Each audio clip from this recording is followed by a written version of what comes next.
The students lined up on the dock. The smell of salty sea in the air mixed with a strange aura of tension and excitement flowed like the water lapping at the shoreline. All of the students from one particular non-human school, in this case St. Alicia's Girls' Academy, including all 5 members of the staff, were gathered here in front of the imposing figure of one of humanity's most treasured active historical artifacts. Still functional after all these years. Wolf girls, elves, cat girls, tiefling, several fae, and even an angel stood nervously in front of the imposing beast that gently bobbed in the harbour. The girls, especially their teachers, were more nervous about the nearby crowd that had gathered nearby on an opposing dock full of young and excited fans. Sitting before them, the legendary steel hull of the USS Iowa, still relatively unchanged from her centuries of service, proudly waiting for her annual historical parade. They had walked in from being dragged out of classes and put on the bus to come here, straight from school. They waited patiently to find out what was going on. The school principal, the dean, all 3 teachers and the school nurse were also present, along with the 4th teacher, who had long since got on board the massive steel beast shortly after they arrived. After what seemed an eternity, their eccentric but very excited teacher, Mr. Burton, appeared on deck and hastily made his way back to the students. He was wearing a new uniform that frightened some of the students. It was his old service uniform from his days in the current Navy as a gunnery sergeant. He caught his breath and approached. By this point, the crowd had noticed the gaggle of lovely ladies standing around in the harbour, and were now more concerned about them than the ship. Something the teachers were not appreciating. "It's all ready to go. Everyone, get on board," he said excitedly, and gestured for everyone to move. The students and teachers reluctantly got on board the front gangplank, sitting just behind the front gun deck, and a strange excited roar came from the crowd at the sight. The girls all flitted aboard and were very much taken aback by the sight of the ship's massive front cannons, which they had to stand directly underneath in order to be spoken to. After all the students and faculty were in place, the ship crew stood around them and stood to attention. "Attention on deck!" the first officer yelled. The men all stood firm and saluted, as a number of older men, very clearly too old to serve, carefully made their way on board too. A selection of Navy men in wheelchairs, walking frames, canes, and other things being carefully brought on board by other Navy officers.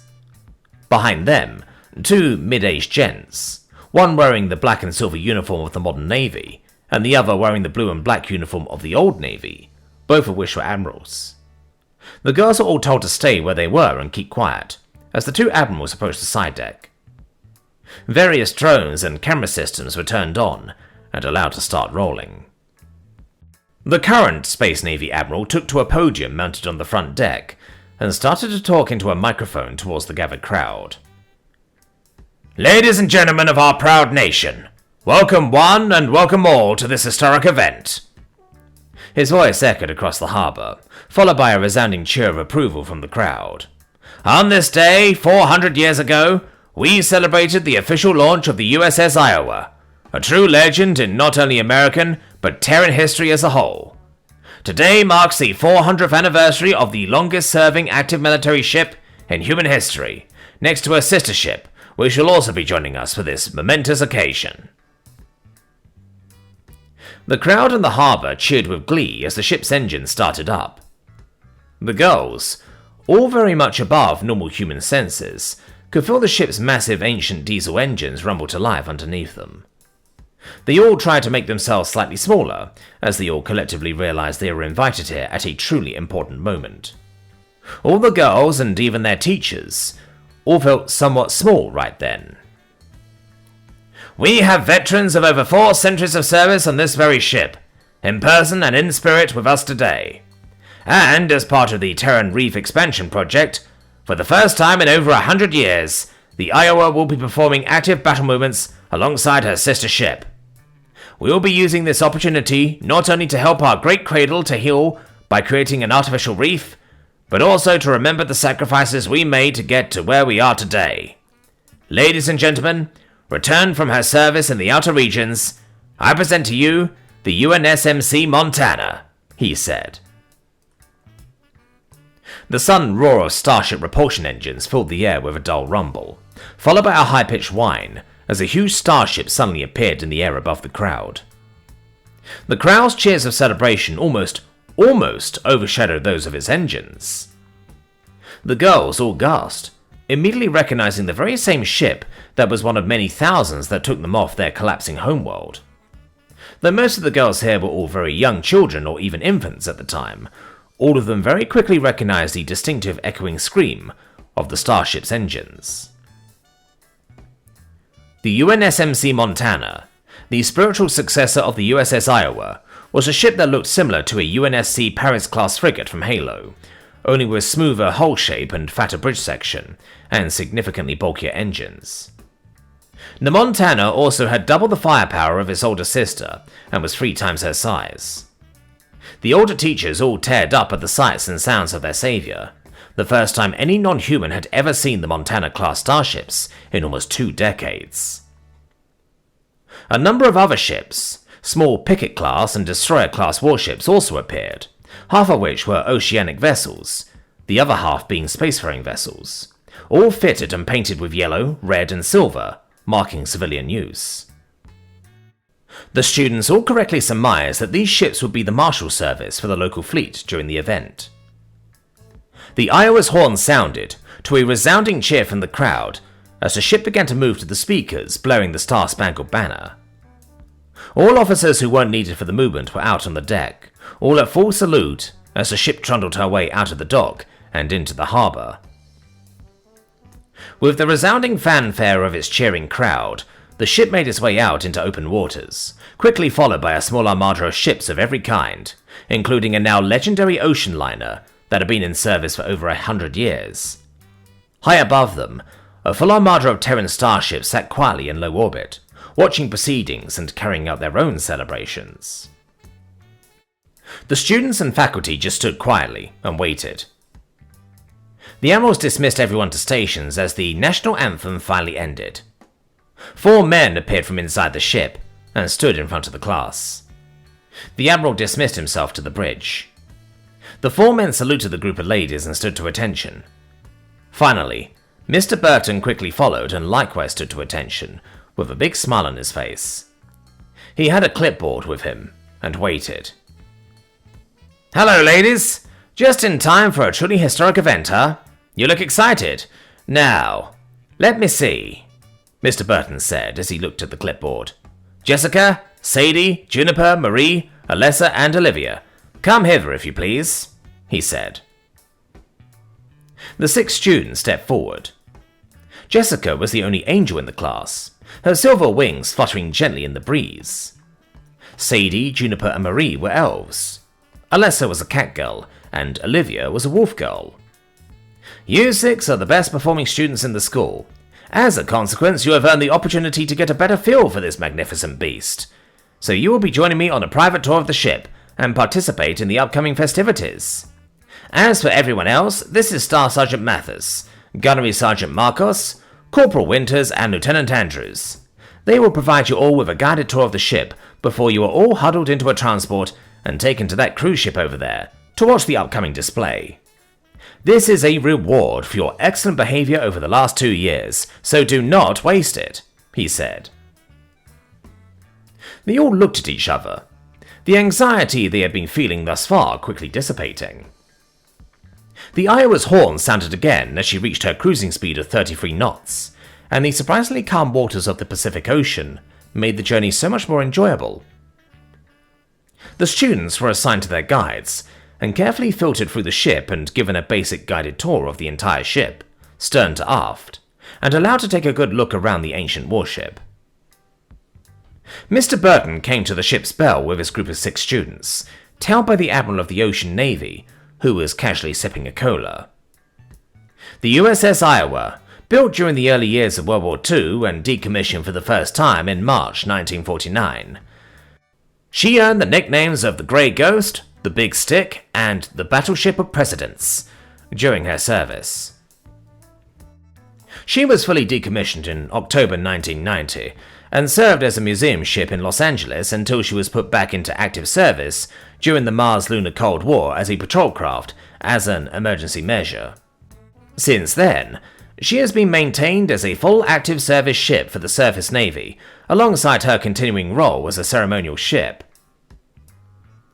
Mr. Burton had their full attention as he explained the ship's history. Early on in the Earth-Lunar Cold War between the Lunarian Separatist movement and the Terran Confederacy, the USS Iowa, alongside more modern variants of warships, were stationed along the east coast near Washington, where they encountered a Lunarian infiltration frigate off the coast. The USS Iowa is the only vessel recorded to have a single starship kill.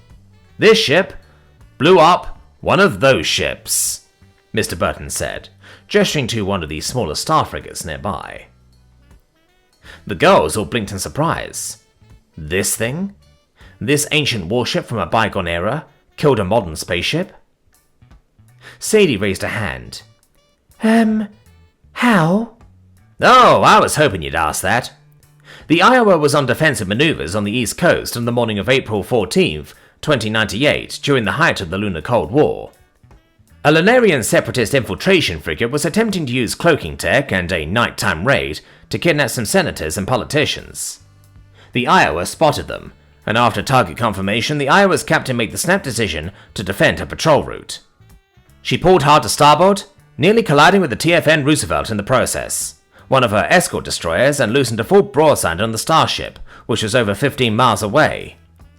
8 of the 9 shells hit their target, 2 of which were enough to cause crippling damage. The ship's reactor was hit, went critical, and in order to prevent a more egregious disaster than their attempted attack, they shut the ship down, only to receive 3 more shells to the forward section and put the infiltration frigate down for good. No massive boom, but the ship's hulk did land on the shoreline, where a heavy battleship of the active Terran Navy appeared and secured the area. The Iowa was consequently, after investigation of course, credited with the first, and to date only, ocean-to-spaceship-to-ship kill. The result was the end of the Lunarian Separatist movement, of course, Mr. Burton said. God, that was funny. Imagine, the best tech for a cloaked frigate in space, and they got their asses beat by a World War II museum ship. The humiliation of the loss by itself should have been enough to make the Lunars think a bit about their leadership, the Admiral said with a chuckle. Indeed it was. The loss of the ship and the means of its destruction was enough to bring Separatist leaders to the negotiating table. Then politics happened, and we don't need to care about that now. A lesson for another day. Now, with history down, let's go to the engine room, Mr. Burton said. The group made their way towards the rear of the ship, going down several flights of stairs. All the girls were given ear protectors from the officers on station and allowed to enter the room. Mr. Burton calmly explained with a raised voice, above the huge rumble the engine was causing, the Admiral just standing by to watch as he drank his cola. Mr. Burton used a diagram he was carrying to show the girls how the engine worked and how much power it produced. All 212,000 ship horsepower needed to move the 57,000 tons of warship. Mr. Burton took the girls upstairs to the mess hall, where everyone grabbed a nice cup of tea to warm themselves up, and then headed up into the aft turret to be shown how the battleship guns worked. Now, owing to the fact you are all the best and brightest, you have all done your homework. Now, we are in the big stick part of the big stick. Who can tell me what caliber this ship uses? Mr. Burton asked. Jessica quickly shot her hand up and smiled. 16-inch 50 Mark II guns, sir. Correct! Now, who can give me the exact measurements of the barrel? He asked. Marie's hand shot up. It's 50 calibers long, meaning 50 times its bore diameter, which means from chamber to muzzle, it's 66.7 feet long. Each gun is, without breach, 108 tons, she said. Correct! Now, who knows what the muzzle velocity is for this gun? He asked. Olivia raised her hand. If I remember correctly, the big gun shoots at 2,500 feet per second if it's an armor-piercing shell, she replied with a smile. Correct! Well done! Now, final question. Here's the hard part. Each of you, take a notepad and calculate the approximate range of an AP shell based on muzzle velocity, he said, handing each of them a notepad. It didn't take them long to get an answer, and predictably, each one got it right. The Admiral and Mr. Burton didn't seem too surprised and carried on. Just then, a strange humanoid robot appeared from the lower deck hatch, carrying targeting data on the clipboard. "Sir! Hello, sir!" the robot yelled at his superior officer as he climbed into the room, the sight taking the girls by surprise. "Carry on, Sergeant! No need for formalities," the Admiral said. The robot nodded and resumed its job, fixing up some of the targeting systems on one of the barrels. The machine was a very human-looking but clearly mechanical robot that moved with a swiftness and smoothness that was in itself very creepy. It looked, for lack of better description, like a synth from the Fallout universe, only more refined and detailed. The girls all stared at it, scared, confused. Mr. Burton noticed when he tried to carry on with the lesson, but was ignored. "What are you— Oh, damn it, I forgot. Girls?" he clapped, snapping them out of it. "I completely forgot you ladies have never met a simulant before, have you? Well, ladies, this is Gunnery Sergeant Matthew Jackson." "I was human once. Then my everything went boom. Then I was in a jar. Now I'm here. I'm cool with it," the mechanical man said casually, his robotics fashioning a mechanical smile before returning to work. "To make it clearer," the Admiral interjected, "we have a program for anyone who volunteers for it, to transfer consciousness into mechanical or robotic bodies for those whose real bodies can't function anymore. The simulant is basically a mechanical version of the standard human body. It's a way to stop yourself from dying, at least for a while. Entropy always wins, but at least it gives those like the gunnery sergeant here the better chance to live a full life when the body is just too badly damaged. I swear to God, if we had this tech when Hawking was around, we'd have been in space before the 2030s, the Admiral grumbled. "Yeah, it's not exactly ethical for some people, but sometimes it's just necessary. Put human brain into robot body. Robot becomes person. Person lives happy life doing what they want before body failed.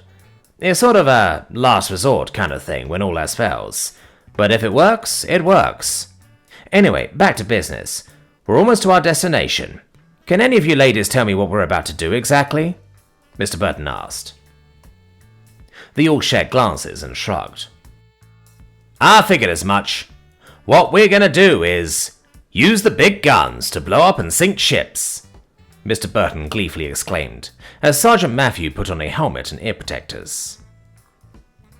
The ship's horn blew again, and the girls could feel the engine wind down as the ship moved to port to align itself, dropping anchor. To be more precise, this event is twofold. One, celebrating 400 years of history with one of the Iowa's glorious broadsides, followed by the use of derelict craft to create an artificial reef. We get the fun of seeing this glorious beast do its glorious beastly thing, followed by the betterment of the ocean, where we create more usable surface material for ocean life to use. Artificial reefs aren't a new thing either. We just figured it would be a whole lot of fun to do it this way," Mr. Burton gleefully bellowed, above the noise of the horn. The rest of the girls were ushered out of the ship and onto transports that ferried them to the cruise ship nearby. The 6 that remained behind were given ear protectors and helmets, and made to watch a viewing screen nearby as the ceremony started.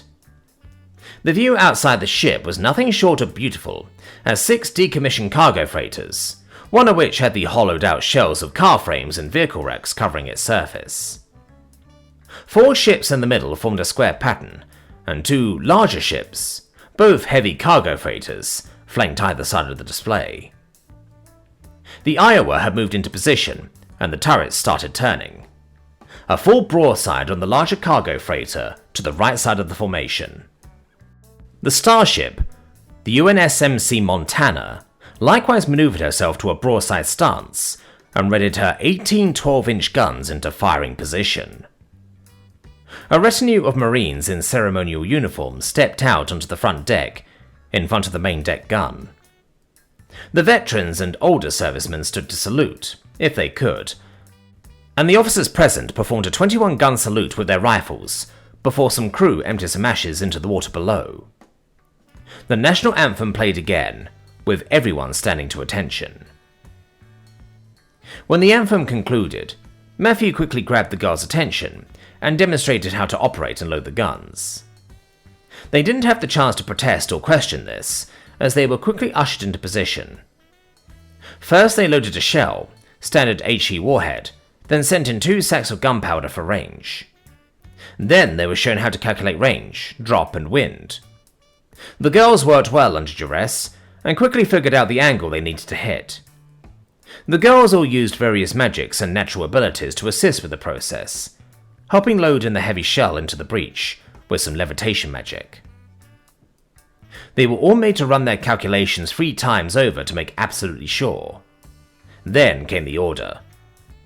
The 4 ships in the middle were sunk using demolitions and scuttling charges, detonated remotely in a brilliant display.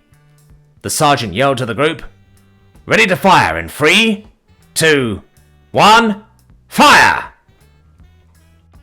The massive warship released all of its shells within seconds of each other, alongside the Montana, and with the thunderous roar of cannon fire, the shells streaked towards their targets. The strange mixture of sudden air pressure changes sent a wave of fear and excitement inside the turret, and the girls all squealed in shock at the violent force. It wasn't that much compared to what was happening outside, but it was still intense. The shells streaked through the air, and 10 miles away, their targets took a direct hit. The Iowa hit 6 of her 9 shells, 2 falling short, and 1 shell flying too far, hitting one of the scuttle ships instead, but it still counted. The Montana loosed all her shells, and due to advanced targeting systems and modern technology, every shell hit its intended target, causing the empty vessel to explode in a fiery display. The demolition crews then set their charges off in a secondary display, and with one beautiful concerted effort, the Iowa's intended target split in half, flooded, then quickly sank. No further shells were to be fired, so the girls were quickly hurried out of the turret onto the deck to see what was going on. They watched a replay on various monitors of how well they fired. 2 of the shells they fired scored direct hits on the target, setting off one of the scuttling charges at the impact point. They all felt a sense of accomplishment for their task, and also, they knew they were guaranteed some extra credit for the good job. The ceremony quickly wrapped up, and the ship returned to a relaxed station, as the crew started a barbecue on the deck. It was definitely a memorable day.